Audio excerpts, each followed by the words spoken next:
अस्सलाम वालेकुम। मेरा नाम है ज़ीशान उस्मानी। आज की इस वीडियो का टॉपिक है अमेरिका जाने के हलाल तरीके। बनाने की नौबत इसलिए आई कि पता लगा कि हमारे माशरे में बहुत सारे हराम तरीके राइज हो गए और लोग उसके ऊपर अमल कर रहे हैं और बहुत नुकसान उठा रहे हैं। एक तो सबसे बड़ी मुसीबत इन कंसल्टेंट्स की आई हुई है। हर बंदा कंसल्टेंट बना हुआ है और बोलता है आपका फॉर्म भर के जमा करवा देगा, लेकिन फॉर्म भरने के लिए जितनी अकल चाहिए उन्हें वो भी नहीं आती, जितनी अंग्रेज़ी आनी चाहिए उनको वो भी नहीं आती। वो आपसे रिकमेंडेशन लेटर मंगवाएंगे और अगर आगे उनके अगर पास 20 लोग एप्लीकेंट्स आएंगे तो सबके पास ही वही रिकमेंडेशन लेटर कॉपी पेस्ट कर देंगे। इस कॉपी पेस्ट कल्चर से पता नहीं हमारी कहाँ जान छूटेगी। कोई 4 महीने हो चुके हैं कि मुझे हर हफ्ते 2 या 3 ईमेल आती है कंटेंट राइटिंग की जॉब के लिए कि हम आपके ब्लॉग के लिए कंटेंट राइटिंग कर देंगे या हम आपके यूट्यूब चैनल के लिए सबटाइटल्स बना देंगे। लेकिन जो ईमेल होती है बड़ी अच्छी अंग्रेज़ी लिखी हुई है, वो एग्जैक्टली सेम होती है। तो बेसिकली हुआ ये होगा कि इन्होंने कोई ट्रेनिंग कर ली होगी ऑनलाइन, उस ट्रेनिंग में भाई साहब ने उनको कोई टेम्पलेट दे दिया होगा। अब हर बंदा उसी टेम्पलेट को कॉपी पेस्ट करके मुझे भेज देता है।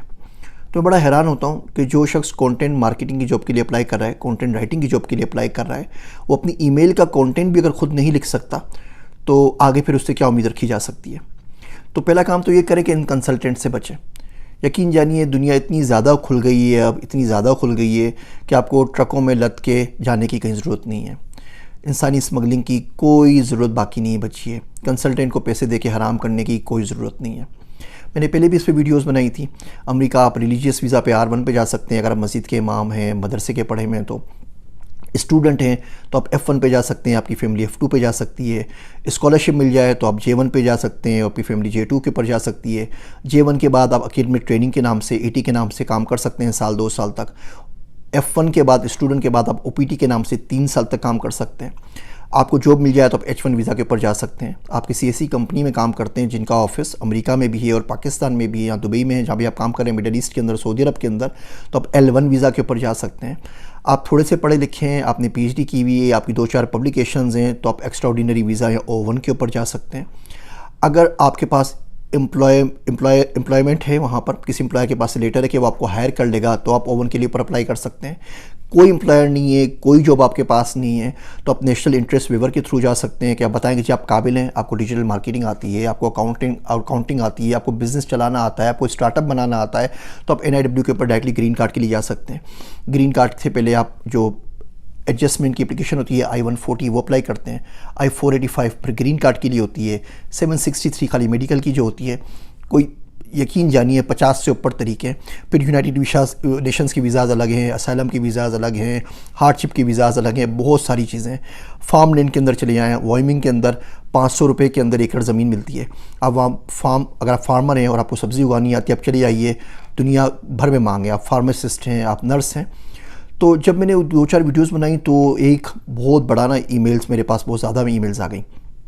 SMS और लिंक्डइन और फेसबुक के ऊपर मैसेजेस को तो फ़िलहाल आप छोड़ ही दीजिए। अब उन सबको मैं हैंडल नहीं कर पाता, तो मैंने सोचा कि मैं आपसे चंद बातें करके जिन लोगों से आपको मिलना है या जिस कंसल्टेंट के पास जाना है उस तक आपकी रहनुमाई कर दूँ। पहली चीज़ तो देखिए, इन चीज़ों पे खर्चा होता है। किसी वीज़े की फ़ीस $700 है, किसी की $1200 है, किसी की $1500 है। फिर इनमें प्रीमियम प्रोसेसिंग होती है। इसका मतलब ये, वीज़ा अप्लाई करेंगे तो 15 दिन के अंदर अंदर आपका जवाब आना है अप्रूवल या रिजेक्शन या RFE का। RFE कहते हैं रिक्वेस्ट फॉर मोर एविडेंस। उसमें बोलते हैं जी फ़लाँ डॉक्यूमेंट्स मिसिंग है, और जमा करवा दीजिए। फिर उसका जवाब अगले 90 दिन के अंदर आ जाता है।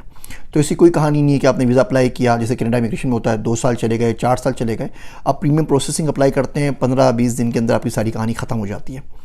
तो प्रीमियम प्रोसेसिंग अप्लाई कर दीजिए, लेकिन उसके भी पैसे लगते हैं। फिर वकील अपने चार्जेस करता है। वकीलों को अपना काम आता है, वो बताते हैं जी फ़लाँ शिक के तहत फ़लाँ चीज़ नहीं है, फ़लाँ सर्टिफिकेट नहीं है, फ़लाँ मेंबरशिप हमने ले ली है, सब कुछ कर लिया है।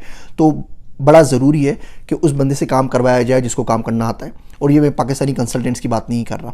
वो बंदे जो ज़िंदगी में अपने शहर से बाहर नहीं किए, वो आपको पूरी दुनिया भिजवाने की ज़िम्मेदारी ले रहे होते हैं। एक आध तुक्का लग जाता है, कोई बच्चा अच्छा होता है, उसको वो सक्सेस स्टोरी बना के आगे बेच रहे होते हैं। तो इन वकीलों की जो फ़ीस होती है वो 3000 से 4000, 5000, 6000 के दरमियान होती है। बाकी आपकी फॉर्म की प्रोसेसिंग फ़ीस, DHL डॉक्यूमेंट की फ़ीस तकरीबन 6000 से $10,000 तक का खर्चा है। तो 6000 से $10,000 अगर आपके पास हैं और आप चाहते हैं तो बड़े हलाल तरीके से बहुत आराम से अमेरिका आ सकते हैं। अगर ये नहीं है तो आप मेरी बाकी वीडियोस देखिए, इमर्जिंग टेक्नोलॉजीज़ पे जाइए, मेरी गुफ्तगू पे किताबें पढ़िए, ताकि इस काबिल बन सकें कि वो $6,000 से $10,000 जमा कर सकें। वो जमा हो जाए तो फिर अप्लाई कर दीजिएगा। एक बहुत अच्छा पोर्टल है इमिग्रेशन यू के नाम से, उसका लिंक मैं आपसे शेयर कर रहा हूँ। इसकी मेंबरशिप सिर्फ 30 रुपये की है। माफ़ी चाहता हूँ, मैं डॉलर को हमेशा रुपये बोलता हूँ, मेरे पाकिस्तान में पला बड़ा हूँ तो रुपया ही निकलता है। तो $30 की उसकी मेंबरशिप है महीने की।